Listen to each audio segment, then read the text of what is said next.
ನಮಸ್ತೆ ಸ್ನೇಹಿತರೆ, ಶಕ್ತಿ ಚಾನೆಲ್ಗೆ ಸ್ವಾಗತ. ಹೇಗಿದ್ದೀರಾ ನೀವೆಲ್ಲರೂ ಚೆನ್ನಾಗಿದ್ದೀರಾ ಅಂತ ನಾನು ಭಾವಿಸ್ತೀನಿ. ಇವತ್ತು ನಾನು ಮಾಡಿ ತೋರಿಸ್ತಿರೋ ರೆಸಿಪಿ ಸ್ವೀಟ್ ಕಾರ್ನ್ ಕೋಸಂಬರಿ. ಈ ಕೋಸಂಬರಿನ ಮದುವೆ ಮನೆಗಳಲ್ಲಿ ಫಂಕ್ಷನ್ಗಳಲ್ಲಿ ಈ ಥರ ಕೋಸಂಬರಿಯನ್ನು ಮಾಡ್ತಾರೆ. ತುಂಬಾ ರುಚಿಯಾಗಿರುತ್ತೆ. ಹಾಗೆಯೇ ಮಾಡೋದು ಕೂಡ ತುಂಬಾ ಸುಲಭ. ಇದು ಹೆಲ್ದಿ ರೆಸಿಪಿ ಕೂಡ ಮತ್ತು ಸೈಡ್ ಡಿಶ್ ರೆಸಿಪಿ ಕೂಡ. ಈಗ ಇಷ್ಟು ಸುಲಭವಾದ ರುಚಿಯಾದ ನಾನು ಸ್ವೀಟ್ ಕಾರ್ನ್ ಕೋಸಂಬರಿನ ಹೇಗೆ ಮಾಡೋದು ಅಂತ ನಾನು ತೋರಿಸ್ಕೊಡ್ತೀನಿ. ಹೊಸದಾಗಿ ಯಾರು ನನ್ನ ಚಾನಲ್ನ ನೋಡ್ತಿದ್ದೀರಾ ಸಬ್ಸ್ಕ್ರೈಬ್ ಮಾಡ್ಕೊಂಡು ನೋಡಿರಿ. ನೀವು ಸಬ್ಸ್ಕ್ರೈಬ್ ಮಾಡ್ಕೊಂಡು ನೋಡೋದ್ರಿಂದ ನಾನು ಹಾಕೋ ವಿಡಿಯೋನ ಮಿಸ್ ಮಾಡ್ದೇ ನೋಡ್ಬೋದು. ಇವಾಗ ಹೇಗೆ ಮಾಡೋದು ಅಂತ ನಾನು ತೋರಿಸ್ಕೊಡ್ತೀನಿ. ಸ್ವೀಟ್ ಕಾರ್ನ್ ಕೋಸಂಬರಿ ಮಾಡೋದಕ್ಕೆ ನಾನು ಈಗ ಸ್ವೀಟ್ ಕಾರ್ನ್ ತೊಗೊಂಡಿದ್ದೀನಿ. 2 ಸ್ವೀಟ್ ಕಾರ್ನ ತೊಗೊಂಡಿದ್ದೀನಿ. 2 ಸ್ವೀಟ್ ಕಾರ್ನ ತೆಗೆದು ಬಿಡಿಸಿಬಿಟ್ಟು ಇಟ್ಟಿದ್ದೀನಿ. ಒಂದು ಸಣ್ಣ ಗೆಡ್ಡೆ ಈರುಳ್ಳಿ ತೊಗೊಂಡಿದ್ದೀನಿ.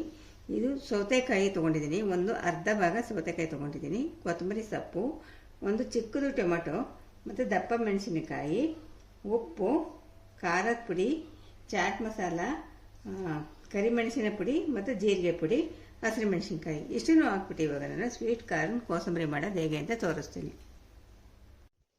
ಇವಾಗ ಮೊದಲಿಗೆ ನಾವು ಒಂದು ಪಾತ್ರೆಯಲ್ಲಿ ನೀರಿಟ್ಬಿಟ್ಟು ನೀರು ಕುದಿ ಬಂದ ಮೇಲೆ ಉಪ್ಪು ಹಾಕಬೇಕು. ಉಪ್ಪು ಹಾಕಿದ ಮೇಲೆ ಸ್ವೀಟ್ ಕಾರ್ನ ಒಂದು 3-4 ನಿಮಿಷ ಬೇಯಿಸ್ಕೋಬೇಕು. ಇವಾಗ ನೋಡಿ ನಾನು ತೋರಿಸ್ತಾ ಇದ್ದೀನಲ್ಲ, ಈ ರೀತಿ ನೀರು ಹಾಕ್ಬಿಟ್ಟು ನೀರು ಮತ್ತು ಉಪ್ಪು ಹಾಕ್ಬಿಟ್ಟು ಒಂದು 3-4 ನಿಮಿಷ ಚೆನ್ನಾಗಿ ಬೇಯಿಸಿರಿ. ಮೀಡಿಯಮ್ ಉರಿನಲ್ಲಿ ಚೆನ್ನಾಗಿ ಬೇಯಿಸಿರಿ.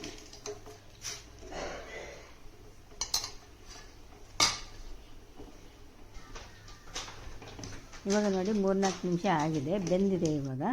ಇವಾಗ ಇದನ್ನು ನೀರನ್ನು ಬಸಿಬೇಕು. ನೀರನ್ನ ಸೆಪ್ರೇಟ್ ಮಾಡಿಬಿಟ್ಟು ಸ್ವೀಟ್ ಕಾರ್ನ ಮಾತ್ರ ತೊಗೋಬೇಕು.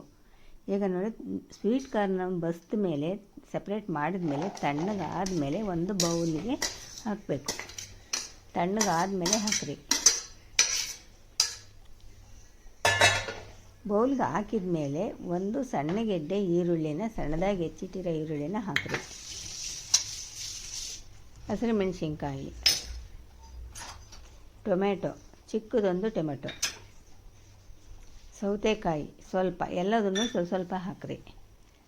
ದಪ್ಪ ಮೆಣಸಿನ್ಕಾಯಿ, ದಾಳಿಂಬೆ,